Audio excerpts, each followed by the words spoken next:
lekha them te a hian ka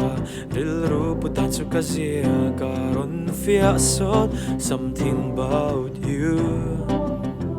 Yeah, in trendo lo tura in tia min masemin kal san le ta sia eng tin nge I thei zok le kha tam man liam kum khat chuang anita eng tin ngei nun ni mang zele ka thei lo vang itel lo vang chua har sa eng kim hian kan nun lui min shia chua tir sia eng kim ma traveke tien kain shil fo trina kan ne na iron kia le hun ka lo ngak trina it's not fine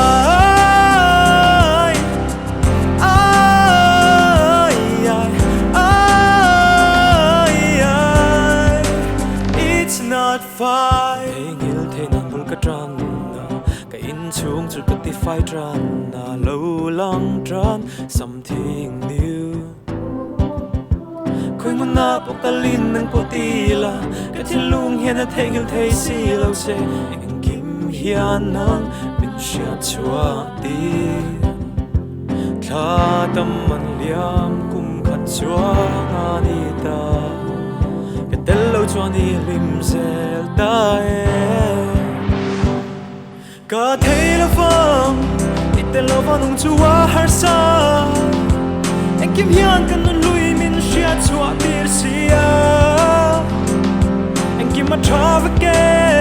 tien kai na shil fo trina kat ne na iron kia le hun ka lo ngak trina it's not fine not fine it's not fine it's not fine lui zong te ka ngai tua le trina nang thei ngil to in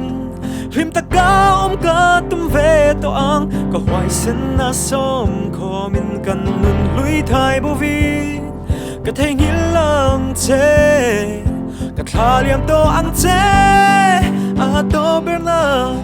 kan nun lui te ka en let le a tu sak na hlan sungin lim ta ka yom ka bei se en kim ma traveke en kai ni shil fo trina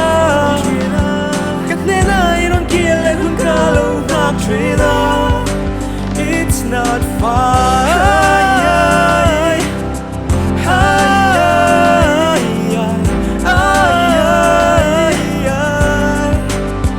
it's not fine.